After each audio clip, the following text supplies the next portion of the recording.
ازيكم عاملين إيه؟ يا رب تكونوا بخير. كل سنة وأنتم طيبين، تعود عليكم وعلينا الأيام بخير يا رب. النهارده بقى إن شاء الله كده حبيت أشارككم يومي. فالنهارده كنت هاعمل بيتزا، وهنقول لكم على طريقة جميلة أوي للبيتزا هتعجبكم أوي، جربوها هتعجبكم. أول حاجة جيبي لبن رايب عندِك أو لبن قاطع، أو لبن حليب زي ما تحبي، ما تخافيش، بس اللبن الرايب بيدّي العجينة طراوة كده وبتبقى هشة كده وحلوة معاكِ.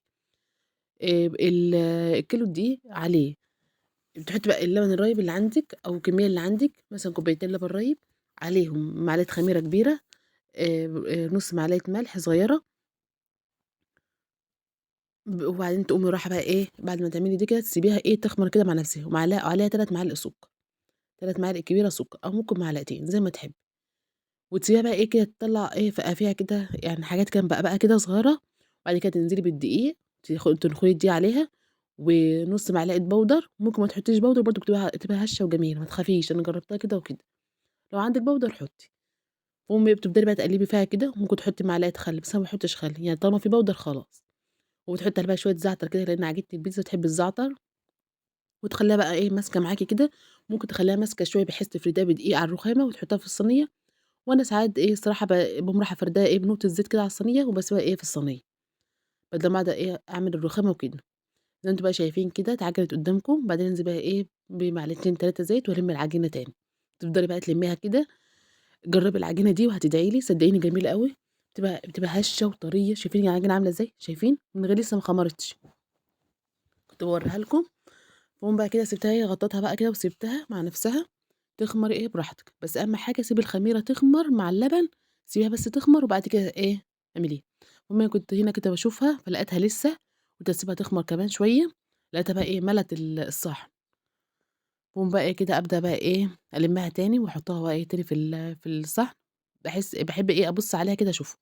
هُم دلوقتي بقى هنعمل الصلصة بتاعة البيتزا، بتجيبي الطماطم تسلقيها كده 4/4 كلّها كده اللي عندِك، لو عندِك طماطم في الفريزر مش مشكلة دي، تبدئي بقى كل طماطماية كده تحطي لها فص توم وشوية زعتر، فص توم وشوية زعتر، ممكن تحطي عليها شوية ملح بحيث إنها تسلُق مَيّتها بحالها، وتشويها في الفرن، بس أنا الصراحة ما شويتهاش في الفرن عملتها على البوتاجاز كده أهو، بس هي أمّا تستوي في الفرن أحسن، تنزّل مَيّتها كلّها وما تبقاش فيها مَيّة، وتلاقي الصلصة بقى إيه مش محتاجة حاجة على البوتاجاز، يا دوبك بس تحطي لها معلقة سمنة وخلاص، زي ما أنتم بقى شايفين كده باحط لها إيه كل طماطماية شوية زعتر والفص توم، وممكن تحطّي ملح مش ممكن وعادي ممكن ما تحطّيش ملح وشوية زيت، وحطّيها بقى في الفرن وسيبيها تستوي مع نفسها، ممكن تحطّيها على البوتاجاز لو أنتِ مستعجلة، هُم دلوقتي بقى أبدأ أعمل العصاج بتاع البيتزا، أنا هاحشيها لحمة النهارده، فهُم كان عندي حتّة لحمة صغيّرة كده فطلّعتها، طبعًا إحنا عاملين اللحمة سوا، بنبقى عاملينها ببصلها وحاجتها، فاقوم مطلّعاها كده من غير ما أشوّح بصل ولا أعمل أي حاجة، زي ما أنتم بقى شايفين كده، جِبت معلقة سمنة حلوة وبانزل بقى باللحمة أسيبها بقى إيه تعمل مع نفسها، وأخرّط لها قرنين فلفل وأحطّهم عليها، عندِك مثلًا 3 قرون فلفل كده أي حاجة، بس الطماطم لأ، ده فلفل أحمر وفلفل أخضر، وتسيبيها إيه مع نفسها بقى إيه تستوي، وبعد كده وتحطي لها بقى التوابل بتاعتها، أنا حطيت لها المرّة دي مرقة دجاج، كان عندي مرقة دجاج كنت محطوطة بدل إيه أمّا تُقع كان فاضل نُصّها يعني، فالمهم إيه زي ما أنتم بقى شايفين كده ممكن تحطي فلفل أسمر، طبعًا إحنا حاطين التوابل بتاعتها أصلًا، حاطين توابل اللحمة، يعني هي أصلًا مش محتاجة، لو أنتِ عايزة تحطي بقى تاني ممكن تزوّدي حاجات بسيطة كده، زي ما أنتم بقى شايفين كده أبدأ بقى أضرب الطماطم، دي بقى لو مشوية في الفرن ما تنزليش مَيّة خالص، لإن أنا عملتها على البوتاجاز ما كان الكهربا ساعتها قاطعة وما عرفتش أعملها في الميكروويف أو في البتاع، فقُلت إيه مش مشكلة هاعملها على البوتاجاز وخلاص، زي ما أنتم بقى شايفين كده بتبدئي تصفّيها خالص، وممكن بدل ما تصفّيها تشيلي القشرة بتاعتها تضربيها في الخلاط، زي ما تحبي، فاهماني؟ يعني تشيلي القشرة بتاعتها كده تضربيها في الخلاط بدل ما تقعدي تصفّي تاني وتعملي، فاقوم بقى هنا كده زي ما أنتم شايفين حطيتها على البوتاجاز وحطيت لها معلقة سمنة، ومعلقة سكر عشان الحموضة بتاعة الطماطم، وتحطي بقى شوية فلفل أسمر وتوابل، وشوية بهارات مشكّلة، وتبقى جميلة معاكِ، شوفي العجينة خمرت إزاي عاملة إزاي؟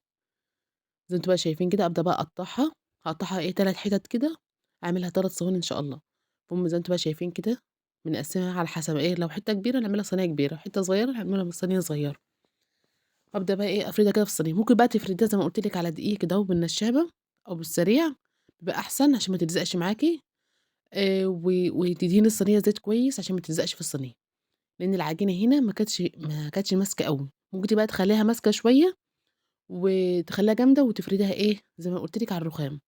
بتبقى بتبقى جميلة برضه، بس أنا الصراحة على طول بافردها كده في الصينية باريّح دماغي يعني، قوم بقى زي ما أنتم شايفين كده بتبدئي بقى تفرديها كده، وتحطّي بقى إيه طبعًا في قلبها زعتر إزاي، شايفين الزعتر؟ حطي شوية زعتر في الطماطم خلّي بالِك، أنا حطيت زعتر أنا حاطينها في الطماطم. الزعتر بيدّيها طعم حلو، وبيدّيها ريحة تانية خالص، بيخلّي البيتزا بتروح في حتّة تانية خالص. فالمهم بقى دلوقتي كنت هاعمل جلاش بالجبنة، فالمهم بقى جِبت بقى إيه، دي جبنة قريش ماشي، وعليها جبنة فيتا، وعليها جبنة موتزاريلا، وبشرت جزراية، وكان عندي فاضل آخر قرن فلفل حطيته. أنتِ بقى لو عندِك فلفل، شوية فلفل بقى كده حلوين مع الجبن دي، مع الجزراية، مع شوية فلفل أسمر، وتقلّبيهم مع بعض، وبعدين تقومي تحشي بقى الجلاش، بيبقى جميل أوي، جرّبيه هيعجبِك. أنا أول مرّة أحشي جلاش بالجبنة، أنا ما كنتش متقبّلة يعني إن إزاي جلاش بالجبنة يعني هيبقى حلو. فالمهم بقى إيه، زي ما أنتم بقى شايفين كده كنت عايزة أعمل مثلثات، فقُلت مش مشكلة هاعملها بقى كده وخلاص. بيبقى طعمه حلو، جرّبيه هيعجبِك والله صدقيني. وزي ما أنتم بقى شايفين كده، بابدأ بقى أجيب الجلاشية، أجيب فصايح معلقتين سمنة الأول عشان أدهن الجلاشة بحتّة سمنة، وبعد كده تحشي بقى الحشوة اللي أنتِ عاوزاها. ممكن بقى تحشيها لحمة، زي ما أنتِ تحبّي برضُك اللي أنتِ عاوزاه. ممكن تحشيها جبنة، بس الجبنة صراحة حلوة، واللحمة برضه جميلة مش وحشة. زي ما أنتم بقى شايفين كده باتني الورقة من هنا ومن هنا، بحيث ما فيش الحشوة ما تخرجش برّه. أهم حاجة تدهني الصينية كويس، ولو يا ريت لو صينية تيفال أحسن لِك. أنا عندي صينية تيفال بس صراحة يعني مش عارفة أنا عملت في الألمونيا.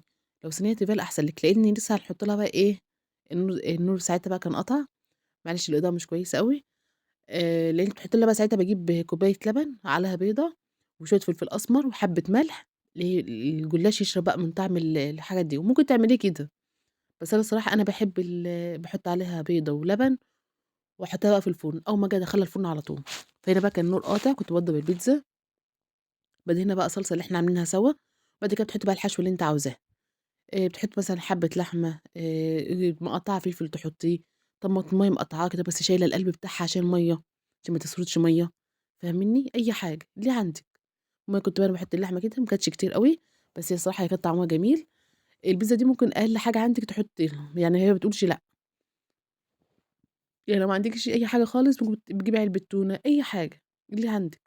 يعني هي مثلًا لو مش هي ما بتحتاجش حشو كتير، أصلًا البيتزا بتاعة برّه ما بتبقاش مليانة حشو كده، هي أكترتها بتبقى جبن.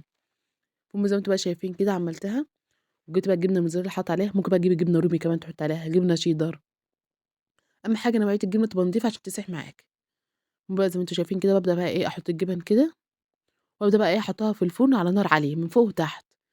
وساعات أول ما أدخّلها الفرن أوطّي النار اللي فوق بحيث عشان الجبنة ما تبقاش عاملة زي الأستك كده. زي ما أنتم بقى شايفين كده أنا حاططها، معلش النور كان قاطع. ودي بقى وضّبتها هي كمان، كان فاضل حتّة لحمة صغيّرة كده كنت حاطّاها عليها وخلّيتها جبن وخلاص. زي ما أنتم بقى شايفين كده، بعد كده بقى أبدأ أعمل الجلاش، أجيب بقى كوباية لبن وأحط عليها بيضة، اضربي البيضة الأول قبل ما تحطّيها على اللبن، لإن لو نزلت في اللبن مش هتعرفي تعمليها، هتبقى البيض لوحده والصفار لوحده، يعني الصفار هيسيح بس البيض مش هيعمل.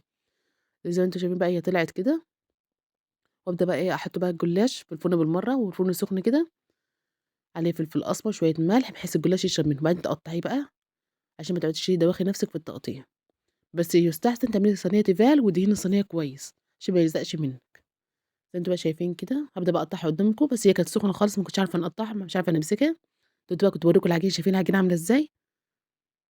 صدّقيني العجينة هتعجبكم أوي، جرّبوها وقولوا رأيكم في الكومنتات لو عجبتكم. و دي بقى كنت باقطّعها، الولاد كانوا عاوزين حتّة، كنت عمّالة بقى نقطّعها كده، كنت عايزة عشان أورّيها لكم. ودي الجلاش برضُك طلع أهو، برضُك سيبيه يبرد شوية، بعد كده طلّعيه بقى، اغرفيه في صحن كده هيبقى جميل، جرّبيه هيعجبِك والله حلو خالص، وقولي رأيكم في الكومنتات.